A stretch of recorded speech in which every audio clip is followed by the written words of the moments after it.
দিনের শুরুটাই ছিল অন্ধকার এবং মেঘাচ্ছন্ন। চলছে পবিত্র রমজান মাস। নানা কারণেই সকালের সময়টা একটু কোলাহলমুক্ত।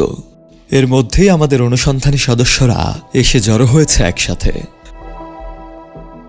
আমাদের আজকের গন্তব্য নগরীর মিরপুরে অবস্থিত বোটানিক্যাল গার্ডেন বা জাতীয় উদ্ভিদ উদ্যান।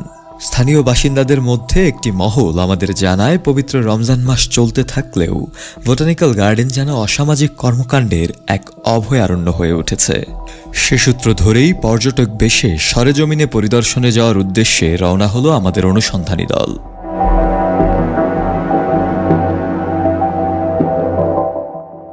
বৃষ্টি বাদল উপেক্ষা করে ছুটে চলেছি আমরা মূল ফটক দিয়ে না গিয়ে পেছনের একটি ফটক দিয়ে বোটানিক্যাল গার্ডেনে পৌঁছানোর সিদ্ধান্ত নিলাম। প্রকৃত অর্থে আমরা যে অনুসন্ধানে এসেছি তা যেন কেউ বুঝতে না পারে, সেই প্রচেষ্টা ধরে রাখতেই আমাদের এমন সিদ্ধান্ত। পেছনের গেট থেকে টিকিট সংগ্রহ করতেই আমাদের চোখ পড়ল এক কপোতির দিকে। তারাও যে খুব একটা সামাজিক অবস্থায় ছিলেন ব্যাপারটি তেমনও নয়। আমরা তখনই নিশ্চিত হতে পারলাম, স্থানীয় সূত্রে আমরা যে তথ্য পেয়েছি তা হয়তো খুব বেশি বিভ্রান্তিমূলক নয়।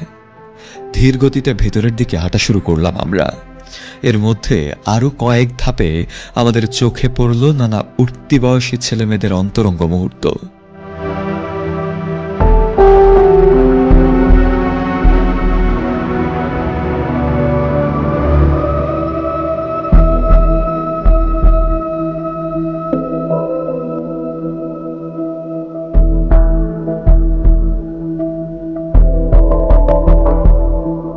আমরা একরকম হতভম্ব হলাম এই দেখে যে এমন খোলামেলা উদ্যানেও অবাধে এ ধরনের সময় কাটানো যাচ্ছে। আমাদের ক্যামেরায় অপ্রত্যাশিতভাবে ধরা পড়ে এমন অনেক মুহূর্তের ভিডিও। এদিকে আরো কিছু দূর যেতেই এবার আমাদের চোখে পড়ল বোটানিক্যাল গার্ডেন কর্তৃপক্ষের দেয়া একটি নোটিশ, যেখানে বেশ বড় করে লেখা আছে, অশ্লীল ও আপত্তিকর অবস্থায় বসা দণ্ডনীয়। তবে দুঃখের ব্যাপার হলো, বাস্তবতা বলছে পুরোই ভিন্ন কথা। এখানে আসা খুব কম সংখ্যক মানুষই ছিলেন যারা আপত্তিকর অবস্থায় ছিলেন না। তবে তাদেরকে কোনো দণ্ড দেওয়া হয়েছে বলে ধরা পড়েনি আমাদের ক্যামেরায়।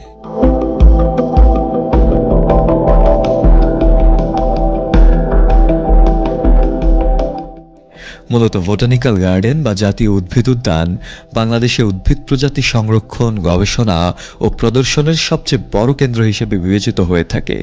জাতীয় উদ্ভিদ উদ্যান বাংলাদেশের অন্যতম বৃহৎ উদ্ভিদ উদ্যান, যা দেখতে প্রতি বছর প্রায় 15 লক্ষ দর্শনার্থী বেড়াতে আসেন। তাদের সাথে শিশু থেকে শুরু করে নানা বয়সী ও নানা সম্পর্কের মানুষও থাকেন। ফলে এ ধরনের পরিবেশ যদি দীর্ঘ সময় চলতে থাকে, তাহলে এখানে ভদ্র ও সভ্য দর্শনার্থীর সংখ্যা দিন দিন কমে যাওয়ার এক তীব্র সম্ভাবনা দেখা দিয়েছে।